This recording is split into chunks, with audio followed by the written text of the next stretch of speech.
오늘의 사연 지금 바로 시작해 볼게요. 안녕하세요. 올해로 40대 중반의 여성입니다. 조금 부끄럽긴 하지만 제 입으로 스스로 자부할 수 있을 만큼 나름 성공한 사람입니다. 저의 성공 스토리는 방송과 인터넷을 통해 퍼져나갔고 덕분에 저의 이야기를 가지고 대학교에 강연도 다닐 정도입니다.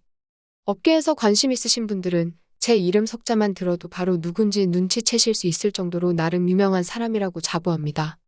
강연 다니면서 버는 돈이 제 월급보다 많았던 적도 있었지요. 아직도 그 누구에게도 하지 않은 이야기를 해보려고 합니다. 혹시라도 제가 누군지 눈치채신 분들은 너그러이 모르는 척 해주시면 감사하겠습니다. 저에게는 20살 가까운 나이 차이가 나는 남편이 있습니다. 철이 없었던 걸까요? 저는 제 성공에 심취해서 스스로 저에게 주는 선물이라고 생각하고 덜컥 결정해버린 결혼이었죠.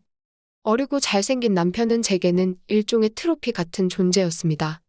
제 주변 친구들이 하나 둘씩 결혼을 하고 안정적인 삶을 찾아나갈 때 저는 스스로 나는 일과 결혼한 거야 하고 속으로 스스로를 설득하며 저의 성공을 위해서만 달려왔어요.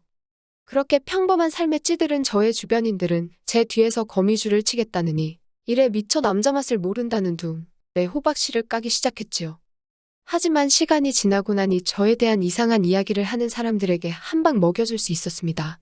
하지만 훤칠하고 잘생긴 데다가 20살이나 어린 남편을 데리고 처음 지인들 모임에 나갔을 때 그자들이 짓던 그 표정은 그 긴 지옥의 시간들을 되갚아주는 좋은 복수가 되었습니다.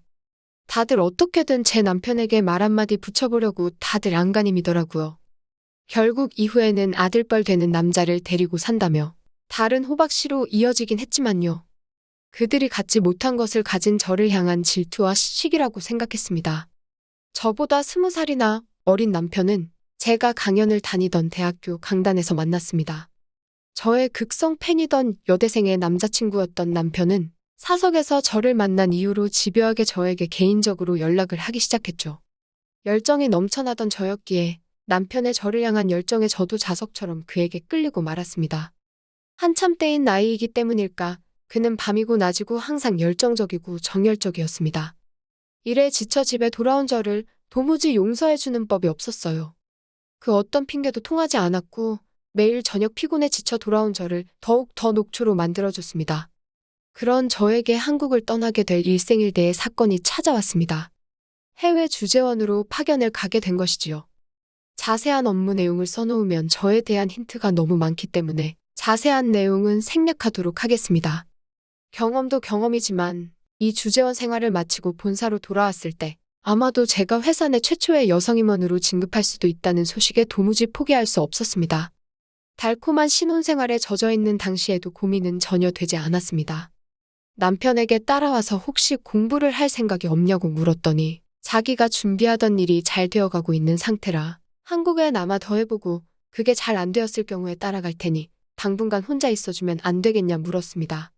주재원 자체도 2년 정도밖에 안 되는 짧은 기간이었고 저보다 어린 남편이 사업으로 성공하기까지 한다면 저를 손가락질하던 그들에게 마지막 한 방 먹여줄 수 있을 것 같아 그렇게 남편을 두고 한국을 떠나게 되었죠.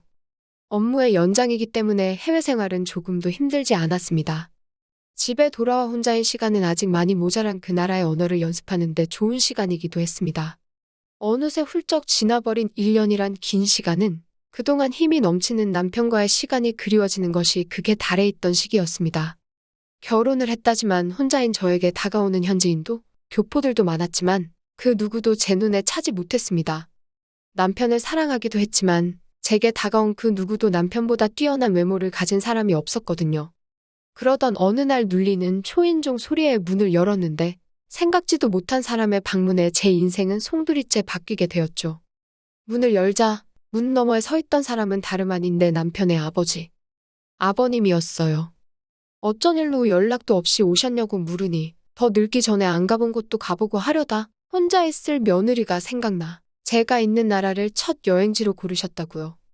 시차가 달라 요즘 연락이 뜸해지는 남편과는 다르게 이런 사소한 것까지 챙겨주시는 시아버지에게 조금 감동했습니다.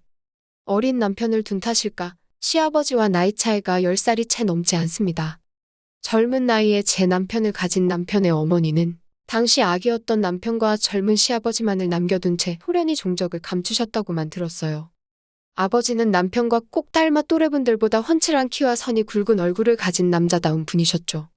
그렇게 일단 제가 사는 집에 짐을 대충 푸시고는 소파에 앉아 그동안에 못하던 이야기를 나눴습니다. 시간이 좀 지나 저도 배가 고팠고 아버님도 도착하고부터 아무것도 드시질 못했다 하여 근처에 자주 다니던 레스토랑으로 모셨습니다. 집에서도 공부와 일에만 몰두하느라 마땅히 드릴 것도 없고 사실 요리에도 크게 자신이 없었으니까요. 식당에서 음식을 주문했을 뿐인데 외국어 실력이 유창하다며 멋지다고 계속 칭찬을 해주셨어요. 남편을 닮은 시아버지에게 칭찬을 들으니 괜히 남편과 함께 있는 것 같아 기분이 조금 묘해지더라고요. 식사를 마치고 제가 사는 집 주변을 한 바퀴 함께 산책을 하고 같이 집으로 돌아왔습니다. 식당에서부터 산책하는 동안에도 남편 이야기를 물으면 대답을 피하시다가 연말에 선물로 들어온 와인병들을 보더니 한잔 하겠냐고 하시더라고요. 고급 와인도 아니고 혼자서는 술도 잘 안 하는 데다가 한국에서 아버님이 며느리를 보러 오셨는데 아낄 게 뭐 있냐며 한 병 두 병 열기 시작했지요. 이윽고 정신을 차리니 저는 아버님 무릎을 베고 누워 있었고 아버님은 그런 저를 지그시 바라보시며 머리를 차분히 쓰다듬어주고 계셨어요.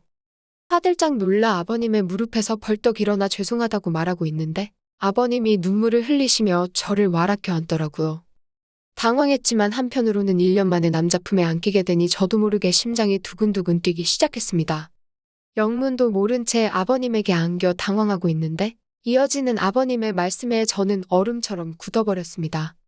시아버지가 전해준 충격적인 사실은 바로 남편의 외도였습니다. 시아버지가 굳이 해외에 있는 저를 방문한 목적 또한 남편의 외도를 전해주러 직접 오신 것이었어요. 제가 파견 때문에 출국한 지 얼마 뒤부터 남편은 비어있는 우리 신혼집의 여자들을 들이기 시작했다는 것이었죠.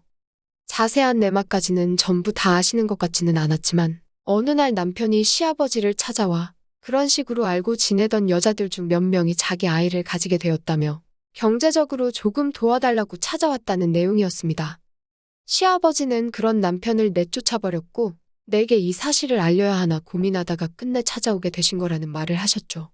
그 소식을 들은 저도 배신감에 눈물이 흐르더라고요.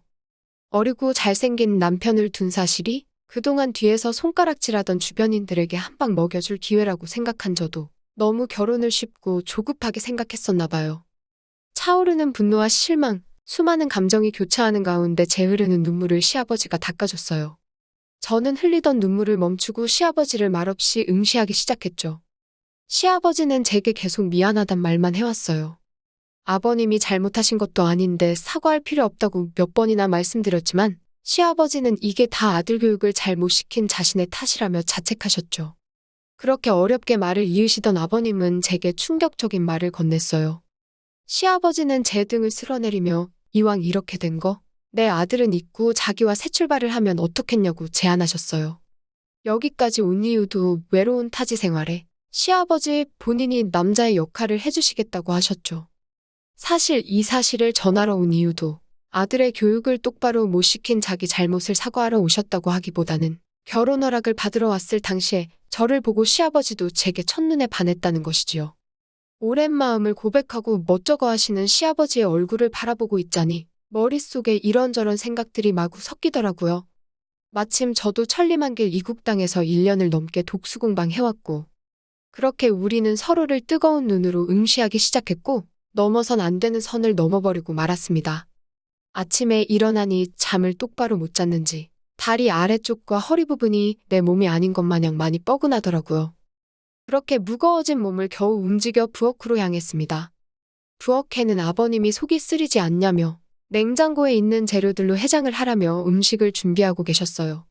그런 아버님의 모습을 보니 그동안 혼자 외롭게 타지에서 지내오던 서러움이 폭발해서 그런 건지 남편의 배신 때문에 그런 건지 모르겠지만 눈에서 또다시 뜨거운 눈물이 흐르더라고요. 그런 아버님의 모습을 보고 저도 모르게 음식을 준비하고 계시는 아버님을 뒤에서 끌어안았습니다. 저의 두 팔로도 충분히 감기는 아버님의 등판은 넓게만 느껴졌어요. 얼마 전 저는 주재원 추가 근무를 요청하는 서류를 본사로 보냈어요. 아직 좀 더 배울 기회가 많은 땅이기도 하고 사실 이젠 한국으로 돌아가고 싶지도 않고 이대로 돌아가면 저를 두고 잘근잘근 씹어댈 제 주변 사람들의 눈초리부터 제가 견딜 수나 있을지 엄두가 나질 않았거든요. 그리고 이제 더 이상 타지에서 혼자 외롭게 지내지 않아도 되는 이유가 생겼고, 저 또한 더 이상 성공에 집착하고 싶지 않고 욕심도 나지 않는 사람이 되었습니다. 저를 배신한 남편에게도 제가 다른 사람도 아니고 아버님과 새로운 삶을 시작하는 것만큼 그 이상의 복수가 또 있을까 싶네요. 저의 행복도 진짜 삶의 이유도 찾게 되었고, 앞으로는 행복하게 살 것만 생각하면 되겠습니다. 오늘의 사연은 여기까지네요. 긴 사연 끝까지 들어주셔서 감사합니다. 구독과 좋아요 잊지 말아주세요.